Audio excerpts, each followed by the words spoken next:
दोस्तों, विपक्षी दलों का दोहरा चरित्र इस बात से समझ में आता है कि अगर बीजेपी नीति सरकार में कुछ भी हो जाए, एक पत्ता भी जोर से हिल जाए, तो उन्हें इंसानियत से लेकर लोकतंत्र तक सब खतरे में नजर आने लगता है। लेकिन वहीं इंडी गठबंधन शासित राज्यों में कुछ हो जाए तो विपक्ष के नेता ऐसी चुप्पी साध लेते हैं मानो सांप सूंघ गया हो। वहां उनके मुंह से एक बयान तक नहीं निकलता है। राहुल गांधी मणिपुर और असम के दौरे पर हैं।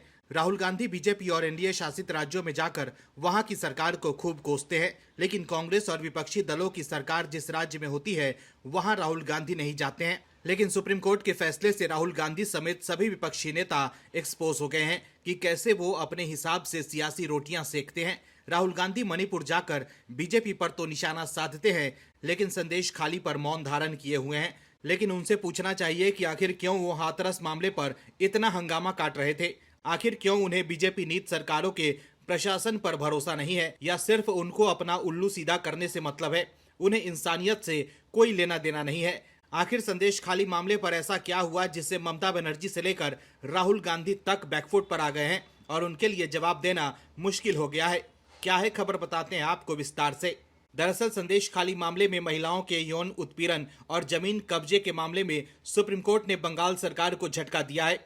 अदालत ने सीबीआई जांच पर रोक की मांग वाली बंगाल सरकार की अर्जी को खारिज कर दिया। इसके साथ ही ममता सरकार पर तीखी टिप्पणी करते हुए सुप्रीम कोर्ट ने कहा है कि आखिर किसी को बचाने की क्या जरूरत है।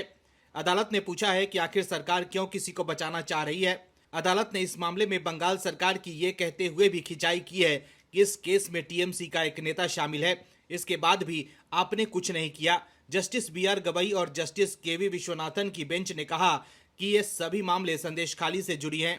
आपने आरोपी को गिरफ्तार करने समेत कोई भी एक्शन नहीं लिया। इसके अलावा अदालत ने 10 अप्रैल को दिए हाईकोर्ट के फैसले को बरकरार रखा।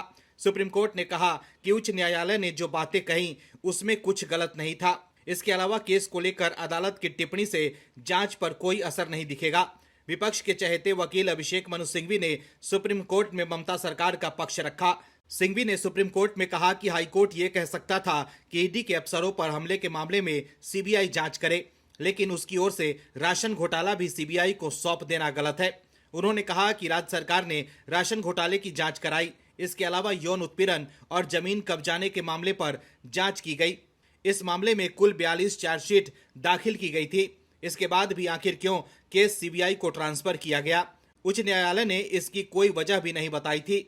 इस पर बेंच ने कहा कि आखिर सरकार क्यों कुछ लोगों को बचाने में दिलचस्पी ले रही है। इसके अलावा सुप्रीम कोर्ट ने यह भी पूछा कि आखिर मामले में शामिल लोगों को कब अरेस्ट किया गया था। सुप्रीम कोर्ट ने ये जानकारी 29 अप्रैल को ही मांगी थी, जब आखिरी सुनवाई हुई थी। दर्शकों, समझने की जरूरत है कि आखिर कैसे विपक्ष सिर्फ अपना राजनीति उल्लू सीधा करता है। राहुल गांधी मणिपुर और हाथरस पर तो बोलते हैं, लेकिन संदेश खाली पर चुप हैं। लेकिन सुप्रीम कोर्ट ने बंगाल की टीएमसी सरकार को झटका देकर ममता बनर्जी के साथ साथ राहुल गांधी को भी सवालों के घेरे में ला दिया है कि राहुल गांधी संदेश खाली कब जाएंगे। Bureau report, OMH news. और भी वीडियोस देखने के लिए चैनल को सब्सक्राइब करें और बेल आइकन को दबाएं।